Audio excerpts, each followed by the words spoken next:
अस्सलाम वालेकुम नाज़रीन इकराम, दुआओं की कबूलियत के साथ दुरूद शरीफ को एक ख़ास ताल्लुक़ है। नाज़रीन इकराम, एक हदीस बड़ी प्यारी हदीस है। हज़रत उबई बिन काब रज़ी अल्लाह ताला अन्हु रावी हैं। कहते हैं कि नबी कायनात से पूछने वाले ने पूछा कि प्यारे पैगम्बर, मैं बड़ा दुरूद पढ़ना चाहता हूँ, बड़ी मोहब्बत है मुझे आप पर दुरूद पढ़ने से। मैं नमाज में बड़ा दुरूद पढ़ता हूँ, दुआ में दुरूद पढ़ता हूँ, लेकिन मेरे जहन में सवाल आया है कि मैं आपसे कम से कम पूछ लूँ कि कितना दुरूद पढ़ना चाहिए। मैं एक मसलन दुआ करता हूँ तो दुआ का अगर एक मैं हिस्से कर लूँ तो कितने हिस्से में दुरूद पढ़ूँ, कितने हिस्से में दुआ करूँ।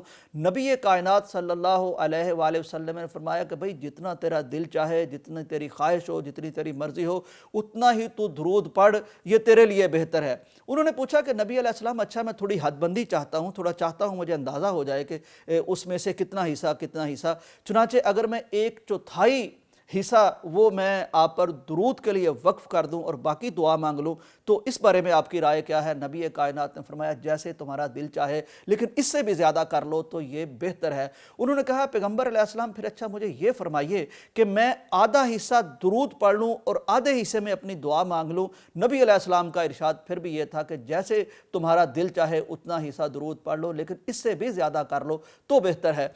अब उन्होंने कहा कि प्यारे पैगंबर, फिर मैं क्या ऐसे ना कर लूं कि मैं 1/4 हिस्सा वो दुरूद आप पर पढ़ा करूं और बाकी जो हिस्सा बचता है उसमें दुआ कर लिया करूं। नबी अलैहिस्सलाम ने फरमाया कि जो तुम चाहो, जितना तुम्हारी मर्जी हो, उस इस तरह भी कर सकते हो, लेकिन अगर मुझसे मशवरा मांगते हो तो फिर इससे ज़्यादा भी दुरूद कर लो तो तुम्हारे लिए बेहतर है। अब क्या बचा था सहाबी के पास। सहाबी कहते, पैगंबर अलैहिस्सलाम, फिर मैं क्या ऐसा ना करूं कि मैं कोई दुआ के अल्फाज कहूँ ना, मैं अपनी कोई बात कहूँ ना, बल्कि जब भी हाथ उठाऊँ, जितना वक्त अल्लाह मुझे दे तो मैं आप पर दुरूद ही पढ़ता रहूं।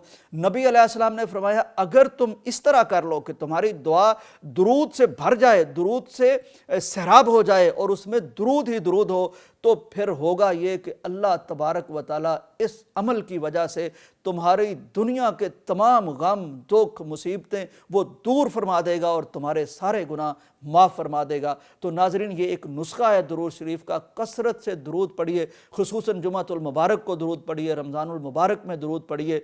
नबी अलैहिस्सलाम का इरशाद यह है कि जब कहीं दुरूद पढ़ा जाता है, अल्लाह तबारक व तआला ने कुछ फरिश्तों को ख़ास इस मकसद के लिए मुतय्यन फरमा रखा है। उनकी ड्यूटी यह है कि घूमते फिरते रहो, जहाँ कोई दुरूद पढ़े वो दुरूद लो और ला के नबी अलैहिस्सलाम तक पहुँचाओ। तो आजकल दुआएं भी हम कर रहे हैं, इबादतें भी कर रहे हैं, अपनी ज़िंदगी के मामूल में आइए दुरूद शरीफ को भी शामिल करें। इंशाअल्लाह इससे हमारी ज़िंदगी बदल के रह जाएगी। इजाज़त दीजिए, अल्लाह हाफ़िज़।